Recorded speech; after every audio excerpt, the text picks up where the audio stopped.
Muy bien. ¿Cuál es el primer principio que habíamos visto de la biología? El orden. El orden, Orden. ¿cierto? Los seres vivos son ordenados. Y nosotros, a lo largo de este par de clases, esta la próxima semana, vamos a hablar acerca de ese orden, ¿ya?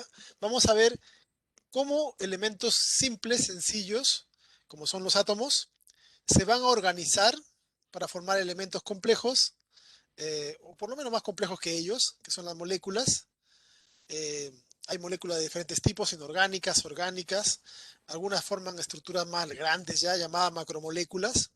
Y así, a su vez, estas se van organizando, interrelacionándose, hasta formar las células. En cada uno de estos niveles, surgen características nuevas, ¿ya? Que se conocen como propiedades emergentes, ¿ya? Por ejemplo, el agua tiene propiedades diferentes al oxígeno y al hidrógeno por su cuenta, ¿ya? O por ejemplo, el dióxido de carbono, el CO2, tiene características diferentes al carbono y al oxígeno que lo forman, ¿ok? Entonces, a esas nuevas propiedades que se dan cuando se combinan elementos, se llaman propiedades emergentes.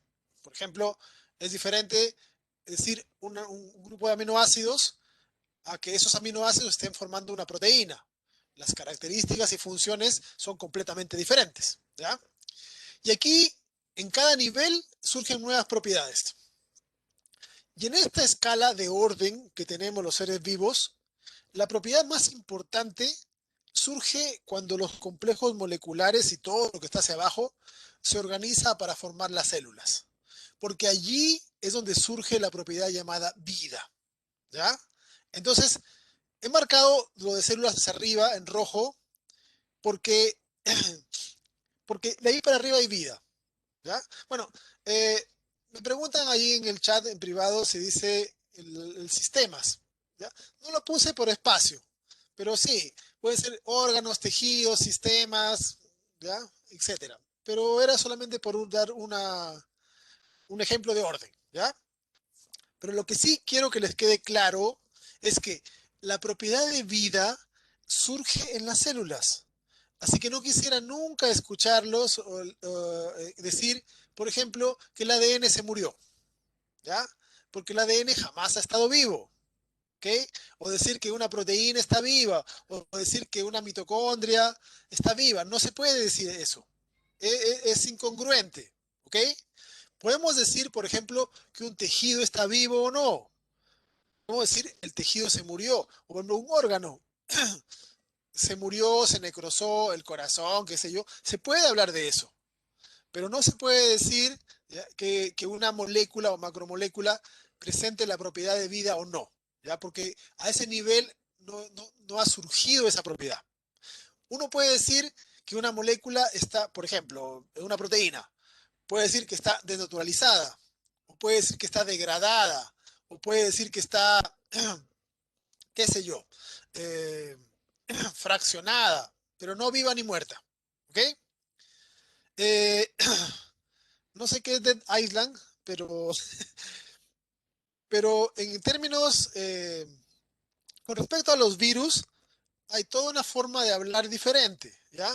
Porque también eh, se, con respecto a los virus son entidades que están a medio camino de ser vivos, cumplen algunos, cuando veamos eso vamos a conversarlo también de nuevo, tienen algunas de las propiedades de los seres vivos, pero otras no las cumplen, ¿ya?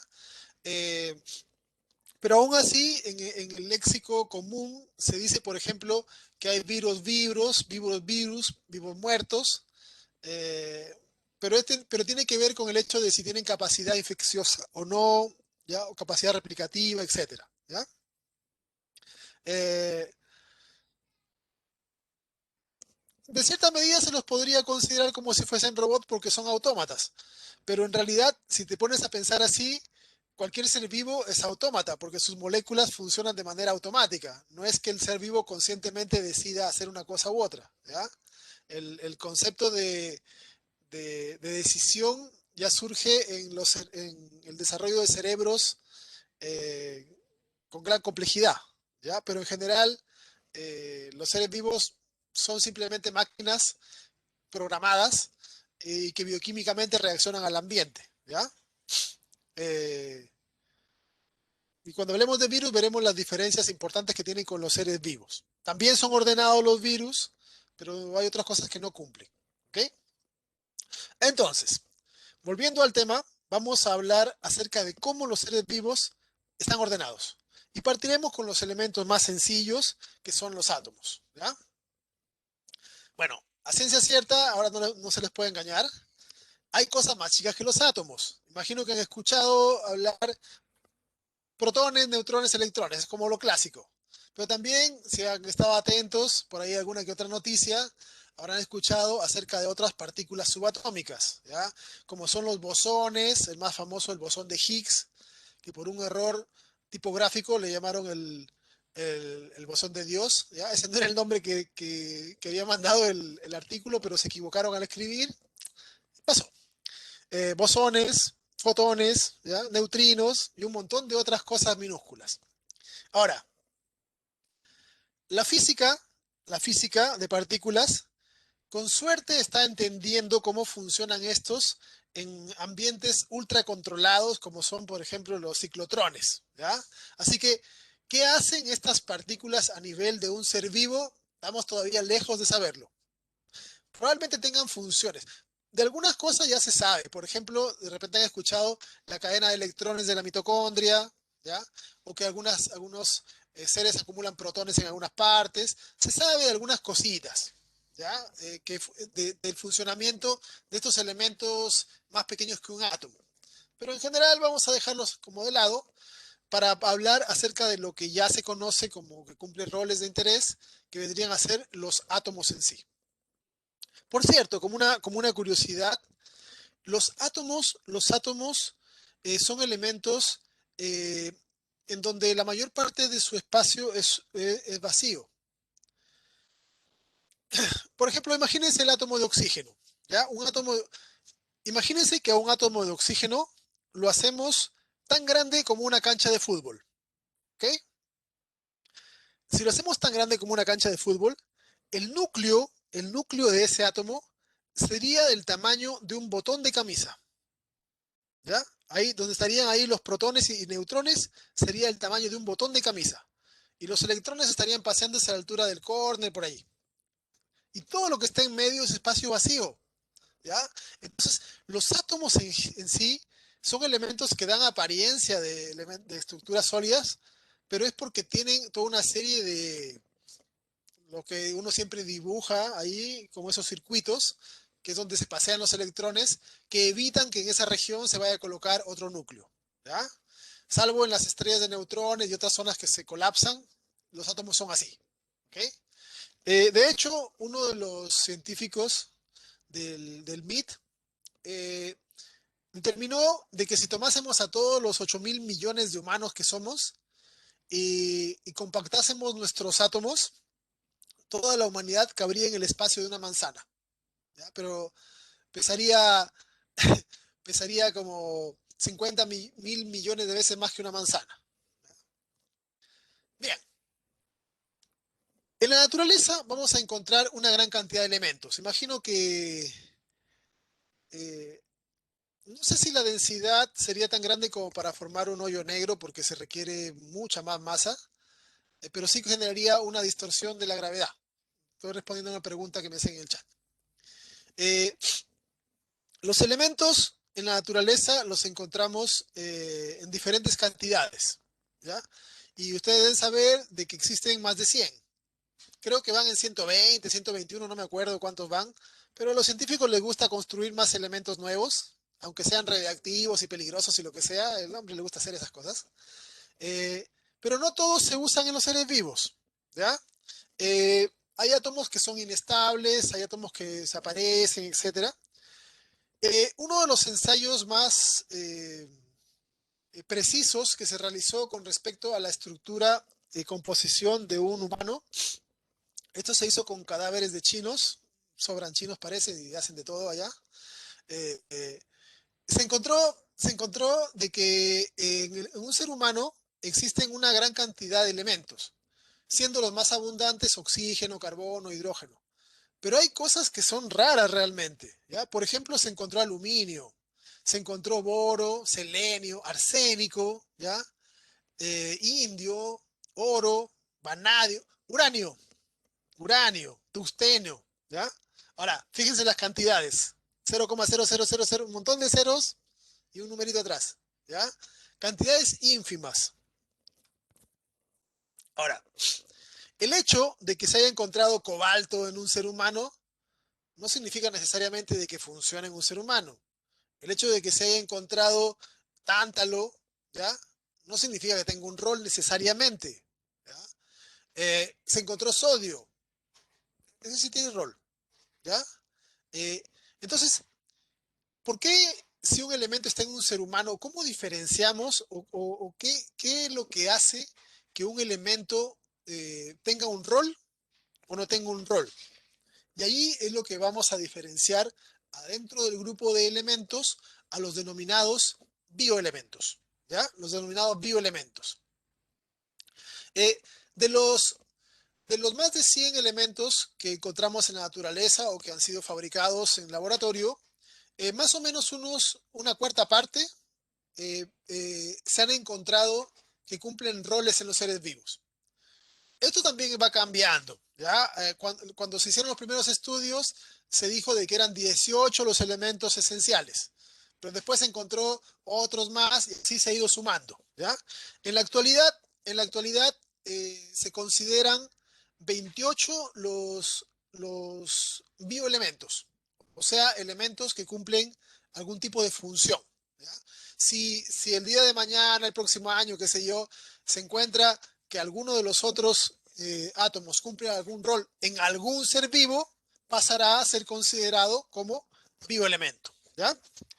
No necesariamente un átomo tiene que cumplir roles en todos los seres vivos, ¿ya? Por ejemplo, el silicio no sirve, no se ha encontrado roles específicos en los humanos o en animales en general, más bien en plantas, así, ¿ya? Eh, el bromo en los humanos tampoco tiene roles, me preguntan allí, ¿ya? Por lo menos no que yo recuerde. Si lo encuentran allí, me avisan.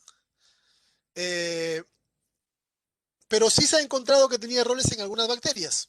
Entonces, si se encuentra que un elemento ya cumple algún rol en algún tipo de ser vivo, ya pasa a ser considerado como bioelemento. ¿Ok? Para que el mercurio no tiene roles en los seres vivos. No se conoce. Ahora, aquí me olvidé de decir algo. El hecho de que, por ejemplo, en un ser humano se encuentre arsénico, vanadio, lo que sea, no significa que tengan un rol. Son contaminantes. ¿Ya? Recuerden que vivimos en una sociedad altamente tecnificada. El solo hecho de que ustedes usen su celular día a día ya los está contaminando. Tampoco es para que se asusten, ¿ya? Son cantidades ínfimas que no les van a generar mayor daño. De repente una persona que trabaje en un centro, una fábrica y que esté un poco más expuesta, podrá contaminarse con algún tipo de metales, etcétera. Pero en general vivimos en una ciudad, una sociedad industrializada. Y parte o como consecuencia del hecho de las industrias es la generación o la polución en el ambiente con diferentes tipos de estos materiales que normalmente, si no tuviésemos las industrias, tal vez la contaminación sería mucho, mucho menor, ¿ya? Entonces, el hecho de que encontremos algo en un ser vivo no significa de que sean bioelementos, ¿ya? Eh, entonces, cualquier cosa que esté en un ser vivo, pero que no sirve, no es bioelemento, es un elemento contaminante, ¿ya? Los bioelementos, para ser considerados como bioelementos, tienen que cumplir con lo que se conoce como las condiciones de esencialidad, ¿ya?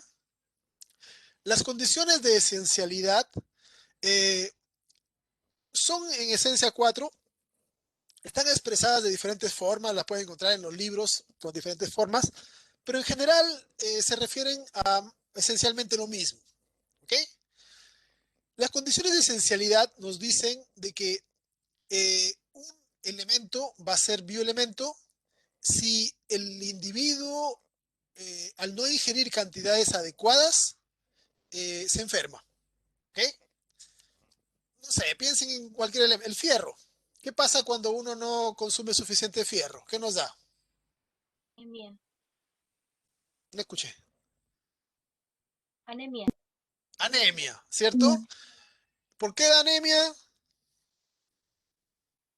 Por la falta de fierro. O sea, la anemia, ferro, sí, no me acuerdo cómo se llama. Ya, pero no se puede hacer un argumento circular. ¿Ya? Un argumento circular es cuando dicen el fierro da anemia porque sin anemia no da ¿cómo es? Sin fierro no da anemia porque la anemia es por causa de fierro. ¿Ya? Se tiene que explicar de otra manera. ¿Ya? El fierro participa en la formación de la hemoglobina. La hemoglobina transporta oxígeno. El oxígeno es necesario para la formación de ATP en la mitocondria. La falta de ATP, la falta de energía, se llama anemia. Por eso es que la falta de fierro genera anemia. ¿Ya? Esa es una de las formas de anemia. Pueden ser más, porque hay un montón de cosas implicadas en la generación de energía. Pero una de las cosas comunes que genera anemia es la falta de fierro. ¿Ya? Y así, la falta de cobre, la falta de zinc, la falta de cada elemento va a generar un problema en el individuo. ¿Ok? Ahora, si el individuo se le vuelve a dar las dosis adecuadas, suele recuperarse. ¿Ya? Entonces, esa es una de las cosas. Es un indicador de que el elemento sirve. ¿Ya? A veces hay elementos que no necesariamente hacen que el individuo se enferme, pero evitan de que cumpla su ciclo vital. ¿Ok? Eh, por ejemplo, en el caso de los mosquitos, zancudos, como quieran llamarles, eh, los que succionan sangre son las hembras. ¿Ya? Los mosquitos, tanto machos como hembras, son fitófagos, es decir, se alimentan de la savia de plantas. Entonces, para qué la mosquito hembra pica animales para sacarle sangre? Porque necesita ciertos componentes de la sangre para que sus óvulos maduren. ¿Ya? ¿Qué significa esto? Significa de que un mosquito hembra podría pasarse toda su vida sin picar a ningún animal humano y sacarle sangre, pero no podría tener descendencia, porque sus óvulos no madurarían. ¿Ya? Tampoco va a tener ninguna otra deficiencia, va a vivir perfectamente normal, sin deficiencias, pero no completa su ciclo vital porque en este caso se considera la reproducción como parte del ciclo vital. ¿Ya? Entonces aquí vemos de que en este caso el elemento no generó una enfermedad, no generó un problema, pero impidió un proceso básico de la continuidad de la vida. ¿Ya? Entonces también se puede considerar así.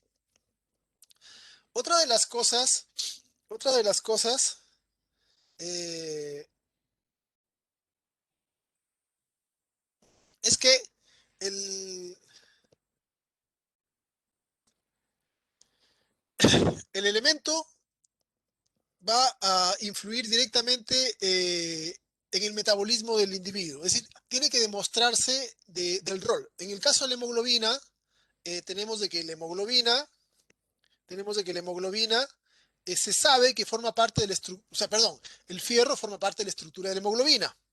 ¿Ya? Entonces, ya se ha demostrado de que el fierro forma parte de una estructura metabólica. O por ejemplo, si hablamos, no sé, del zinc, el zinc es cofactor de enzimas, ¿ya? Y así. Entonces, cuando se les va asignando, se tiene que demostrar de que el alimento es parte del proceso metabólico del individuo, ¿ya? Eh, y además, la otra condición de esencialidad implica de que el mismo efecto en el organismo no va a poder ser conseguido por otro elemento.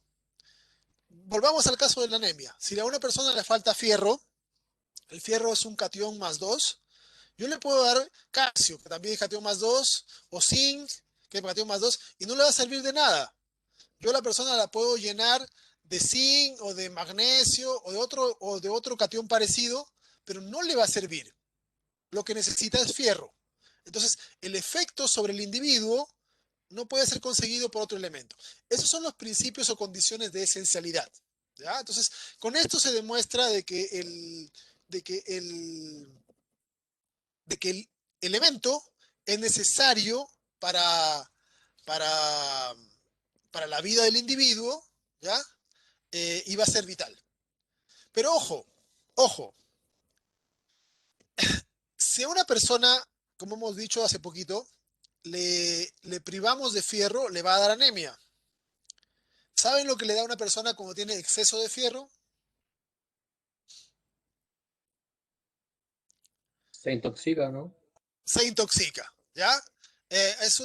Hay diferentes formas en las que puede intoxicarse, puede ser hemocromatosis, acumulación de fierro en el hígado, en la sangre, etcétera. Y eso también es peligroso. Entonces, para cada bioelemento existe lo que se conoce como el rango óptimo, ¿ya? El rango óptimo. Y el rango óptimo significa de que una persona tiene que consumir cierta cantidad de ese bioelemento. Necesitamos cierta cantidad diaria o semanal de fierro. Si consumimos menos, nos enfermamos, pero si consumimos más, también nos vamos a enfermar. Y la cantidad que nosotros necesitemos de fierro no va a ser la misma cantidad que necesitemos de calcio, o que necesitemos de oxígeno, o que necesitemos de cualquier otro bioelemento, porque cada bioelemento tiene su rango. Y eso también se va a reflejar en el hecho de nuestra composición. En nuestra composición vamos a encontrar que la mayor parte de los elementos que tenemos son los 4 elementos principales: carbono, hidrógeno, oxígeno y nitrógeno, el famoso CHON, ¿ya? Que se conocen como bioelementos primarios. Hay un montón más que están en un rasgo apreciable que se llaman bioelementos secundarios: fósforo, calcio, azufre, sodio, etc. Y por último tenemos toda una serie de elementos que están en cantidades mucho, mucho menores, que se conocen como elementos traza o también llamados oligoelementos, ¿ya? De cualquier forma, de cualquier forma, eh, de cualquier forma, eh, todos son esenciales, ¿ya? Todos los elementos van a ser esenciales en igual cantidad, ¿ok? Bien.